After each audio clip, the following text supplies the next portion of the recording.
Hello everyone and welcome back to my channel. I'm Rachel and here with me today is one of my best friends, Bon. She's with the blog bonwarnerstrong.com, and today we wanted to kind of dive in deeper a little bit about infertility because I know a lot of you all have been following my journey with ever since I released my TTC journey video, and it's obviously something that a lot of people they kind of feel lonely. I know a lot of you all have been commenting and sharing your stories, and I think when people share their stories it like helps me so much because I mean, like, my story is totally different than your story. So I think having different people sharing their stories and talking more about it can kind of help you when you're just going through it and I go crazy thinking about all kinds of different things. So before we get started, I wanted to mention, so her blog is bonwarnerstrong.com. You write about different stuff. Do you want to kind of tell like what your blog is kind of about? So my blog is about finding God in everyday life and in unexpected places and in the small things of life, like motherhood and community, and sometimes I go off about social justice issues and politics, but yeah, I think it's good though. It's not like, I think people from all walks of life could read it and still gain something from it. You know what I mean? That's my goal. So along with this video, after you finish watching this video, be sure to check the links in the description below and a link to her blog. She's gonna write a little bit more about it. So do you want to first start off with just like kind of explaining your fertility journey? My husband and I got married, gosh, 2.5 years ago now, and we had recently converted to the Catholic Church when we got married, so we had decided not to use birth control from the beginning. So we were open to having kids from the very beginning, but prior to that I had been on birth control for irregular periods. And so I was unaware of the health issues that I had going on because the birth control kind of covered it up. And so we went into our marriage kind of fully expecting that we'd kind of get pregnant right off because it's easy. It's supposed to be easy, right? Yes, that's supposed to be easy. What people make me think. I'll go off on a tangent about that in a minute.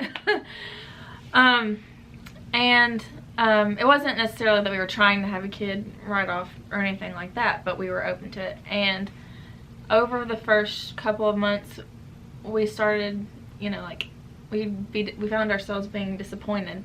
That's exactly, like, literally exactly how we were. Because I'm Catholic too, I know you all know that, but Tyler's not Catholic, and but he's always wanted kids. Like, he always knew, and I knew too. I was just more like, okay, if God chooses to give us that gift, then I'm good with that. But it wasn't like, oh gosh, like I have to have it. And it didn't take that long till that desire was like, what the heck? Like, it's kind of like almost if you tell yourself you don't want it, then you won't upset yourself. Or if you say like, I mean, if it happens, it happens. It's not like, oh crap, I'm gonna be a mom. You know what I mean? It's like, I don't know. That's probably weird, but no, I know what you mean. That's crazy. That's exactly how we felt too. And I'm sure that's how most Catholic couples, because they don't have any control over it. That's funny. But by the time we got to Christmas of our first year, we were kind of getting worried. How many months do you think that was? So that was 5 months. 5 months. 5 months in. And we started getting concerned. So I started going to see my OBGYN, and she said that I had, and I wasn't having periods since I came off the birth control. So I started going to the doctor, and she was saying, oh, like, you don't need to, we're not going to do anything until it's been a year. Yes, well, that's hard. That in itself is hard. I'm not a patient person. Me either.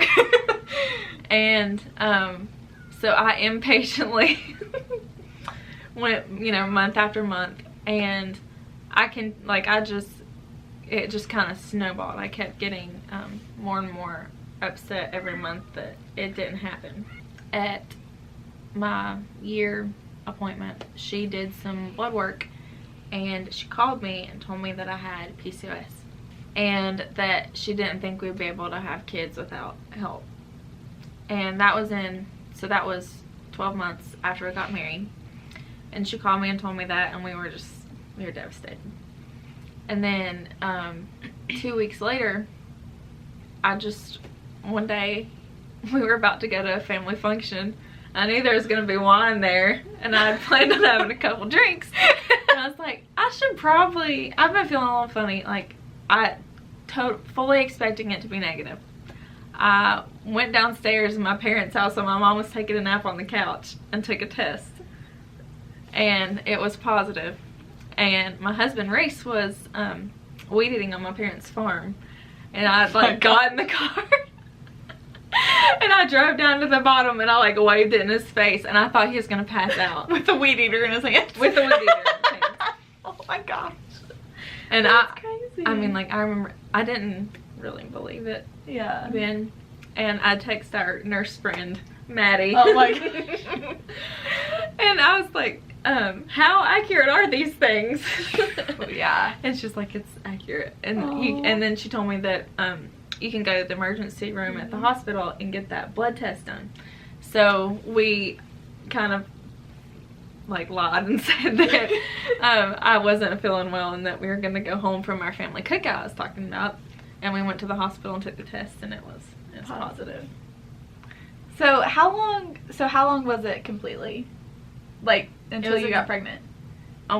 Just exactly 12 months. 12 months. Wow. Because they say at the 12-month mark that 80% of people get pregnant within a year, which I guess is why they make you wait a year. But that's really hard, because I've heard mixed things on YouTube. I watch tons of videos on it, but I've heard where some people their doctor told them no, at 6 months you should, which I mean, I think if you're over 30, or I think if you're over 30 at 6 months, but yeah, that year wait is terrible, because you're just I mean, and then there's people like her, and then it does happen. Yeah. Even when you're told that it's not going to. So I think that there's hope in that, and hope in knowing that you can still get pregnant. Yes. So, did you have any, so you just had blood tests done, right? You didn't have any other testing? You didn't have to. You didn't have to after that. My symptoms were pretty clear about what it was too. Would you say testing gives you peace of mind? Even though you got the PCOS, it kind of gave you a peace of mind. Yes. It we were obviously upset when we got that diagnosis, but it gave us something to work on, which I think it lets you be proactive. Yeah. Even if it doesn't mean that a baby is coming, if that makes sense. At that point, you have you've got something to work on. I had there's certain diets that help with PCOS, so I was focusing on that. The crazy thing is, I'd already had a prescription for Clomid, and I was one day away from starting that when I found out that I was pregnant. Wow. And I don't know, it helped me. It gave me an answer for why it wasn't happening, which made me feel better. And I think that was the biggest thing for me. It was it's not that you want something to be wrong, but you're I just want to know, if something's wrong, we can fix it. Or for instance, Tyler has sperm motility and count issues, and it's well, now we know that. But then it's when we got those test results, we were okay, at least we know now that we can do something. And I mean, I've heard a lot that I mean, I don't know if this is completely true, but I've heard that it's better if it's the guy than the girl, because it's, I guess, fertility treatment wise, it's a little bit easier. But I mean, I don't know if that's probably legit, but that's just what I've heard. And but it was it's also still a little bit confusing for us, because you have your OBGYN, and then once you go there and they do what they can, and then they refer you to a fertility clinic, and then that doctor's he told us, he was well, you can't trust one sperm analysis, so we've got to get another one done. And then that kind of makes me think oh my goodness, what if it's not him, or what if it comes back normal, and then you're back at square one. But either way, we're both gonna have to get testing done, so it's, I mean, we're still gonna get testing done. But I hear so many people put in the comments about how they've been trying for so long and like they just haven't had tests done yet. And that's what I always say, I'm like, just get the test done. Because it just gives you peace of mind. It helps you be proactive in figuring it out. And I know that some of the tests are expensive, or you like if you don't have coverage for it or something, it can be expensive, but I don't know, I just think it's a priority. But I think like my PCOS testing, it told me what was wrong, but it was also a health issue, so it was covered by insurance rather than like other fertility treatments. Yeah, that's true. And you also need to know if you have something like that to deal with it, whether you're trying to get pregnant or not, because it affects all sorts of things. Yeah. So I guess one of the biggest things that can be hard for anybody, it's hard for me, it probably was, even if you're like 5 months in, I think hope is the hardest thing, because it's like you can pray about it, you can like, I don't know, I think your mind is so powerful. I know I say that all the time, but your mind is so powerful, and when I lose a little bit of hope, or I feel like, you know, it might not happen, then it just like puts you in a bad state. And so like, how did you manage I don't know if that makes sense, but how did you remain hopeful throughout that year? Well, actually, I'm going to backtrack a little bit. Okay. Just that. I think one of the most important things is realizing that, like, how we can gain support through it with, like, everybody that's going through this. Yeah. You can lean on each other and all of that, and that's great. But every single person's journey is also different. And so what might give you hope, it might be different for me. I mean, that doesn't have to be it, but for me, it actually, the thing that helped me at the end was kind of surrendering control. Because I think that in our society, and in, like, at least in my world, Your society, I want control. And we all want control. I mean, we're told that we can have basically anything here and now and whenever we want it. And we kind of get into the same mindset with kids, and we think that kind of makes them like commodities. Like, we can have them whenever we want. And that's just not how it is. Like, a kid is not a commodity or something you can buy, or that you should have a right to whenever you want it. Or at least I don't feel that way. I don't either. And I just had to kind of let it go, that if it was going to happen, it's going to happen. And it's freaking hard. Very hard. And it took that, but I didn't feel that way for a whole year. I mean, it took a year, and then I kind of felt that way after the diagnosis. Yeah. I think that's I mean, it is so uncertain, and it doesn't matter. Like, I know a lot of people are weird about fertility treatments. Like, they think you're, like, playing God or whatever. But fertility doctors will tell you they can do everything in their power to help it. But ultimately, it's God that decides whether or not that embryo is going to make it or not. But I think even, like, fertility, you can feel like you're in control, but really you're not. So I think you still have that just, like, remaining hopeful, I guess. I think it's also important to know that, like, God's plan for people is never infertility. Right. But just because it's never infertility doesn't mean he can't use infertility for good, even though that's hard. Yeah. I mean, like, I learned a lot in that year. It brought me and Reese closer together, and that's where I see God's hand in infertility, not him, you know, picking and choosing his blessed children.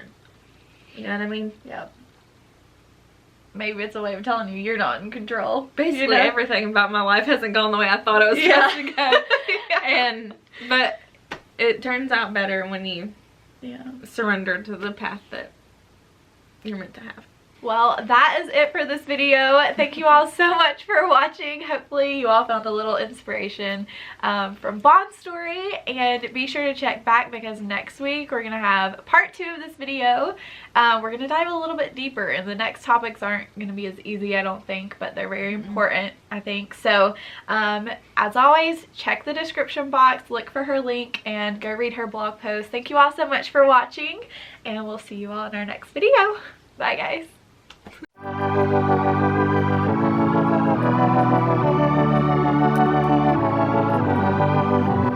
I'm holding